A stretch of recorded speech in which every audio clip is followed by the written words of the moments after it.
राधे राधे भक्तों, आइए सुनते हैं पुण्यदायिनी रमा एकादशी की व्रत कथा।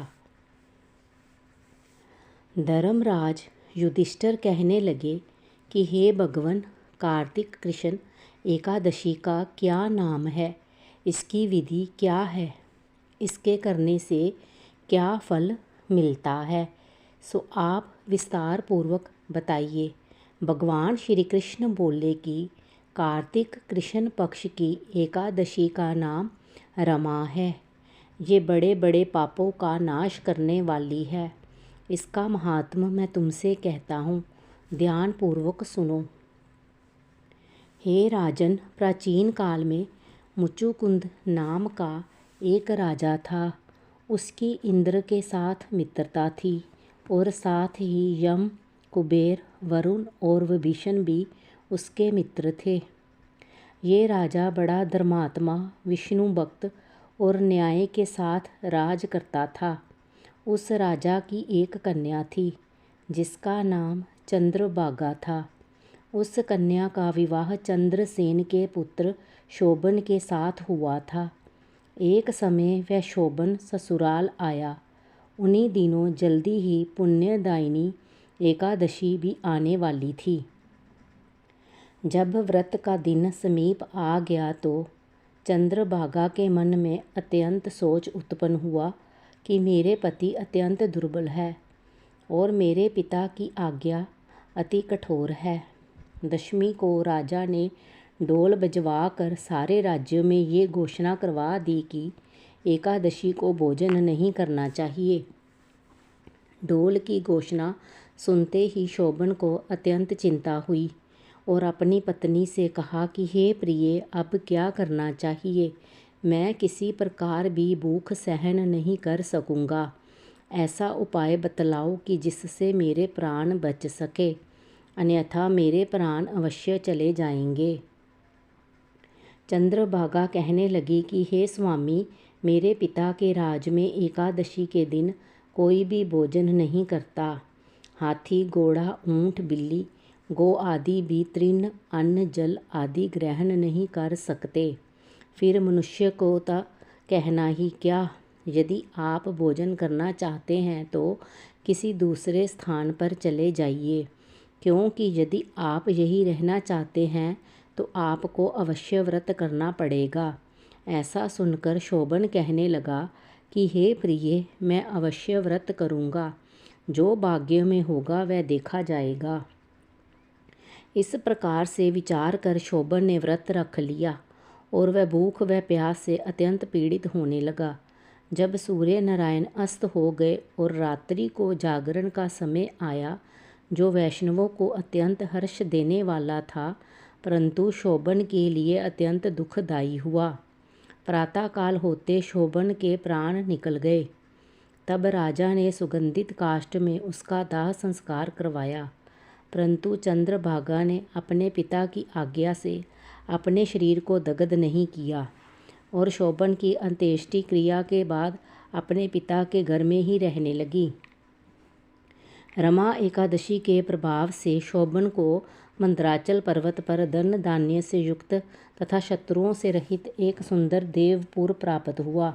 वह अत्यंत सुंदर रत्न और वैदुर्य मणि जटित स्वर्ण के खंभों पर निर्मित अनेक प्रकार की स्फटिक मणियों से सुशोभित भवन में बहुमूल्य वस्त्राभूषणों तथा छत्र व चवर से विभूषित गंधर्व और अप्सराओं से युक्त सिंहासन पर आरूढ़ हो ऐसा शोभायमान होता था, मानो दूसरा इंद्र विराजमान हो।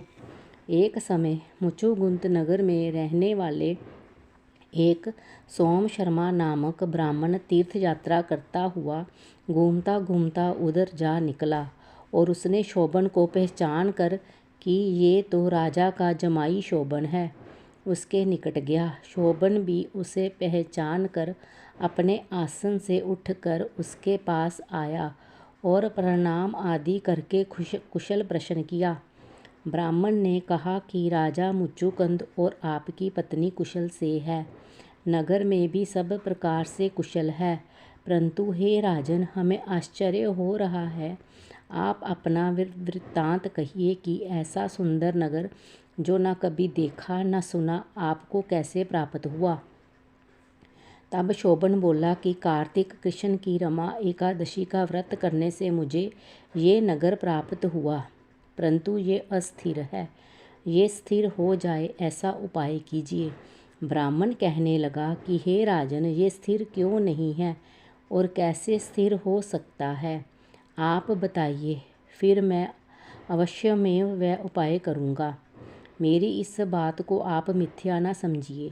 शोभन ने कहा कि मैंने इस व्रत को श्रद्धा रहित होकर किया है, अतः ये सब कुछ अस्थिर है। यदि आप मुचुकुंद की कन्या चंद्रभागा को ये सब वृत्तांत कहे तो ये स्थिर हो सकता है। ऐसा सुनकर उस श्रेष्ठ ब्राह्मण ने अपने नगर लौटकर चंद्रभागा से सब वृत्तांत कह सुनाया। ब्राह्मण के वचन सुनकर चंद्रभागा बड़ी प्रसन्नता से ब्राह्मण से कहने लगी कि हे ब्राह्मण, ये सब बातें आपने प्रत्यक्ष देखी है या स्वप्न की बातें कर रहे हैं।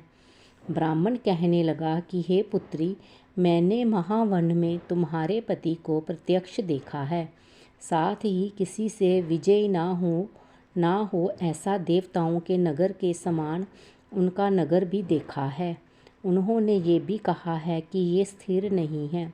जिस प्रकार वह स्थिर रह सके सो उपाय करना चाहिए। चंद्रभागा कहने लगी, हे विप्र, तुम मुझे वहाँ ले चलो। मुझे पति देव के दर्शन की तीव्र लालसा है। मैं अपने किए हुए पुण्य से उस नगर को स्थिर बना दूंगी। आप ऐसा कार्य कीजिए जिससे उनका हमारा संयोग हो, क्योंकि वियोगी को मिला देना महान पुण्य है। सोम शर्मा ये बात सुनकर चंद्रभागा को लेकर मंदराचल पर्वत के समीप वामदेव ऋषि के आश्रम पर गया। वामदेव जी ने सारी बात सुनकर वेद मंत्रों के उच्चारण से चंद्रभागा का अभिषेक कर दिया। तब ऋषि के मंत्र के प्रभाव और एकादशी के व्रत से चंद्रभागा का शरीर दिव्य हो गया और वह दिव्य गति को प्राप्त हुई। उसके बाद बड़ी प्रसन्नता से अपने पति के निकट गई। अपनी प्रिय पत्नी को आते देखकर शोभन अति प्रसन्न हुआ और उसे बुलाकर अपनी बाईं तरफ बिठा लिया।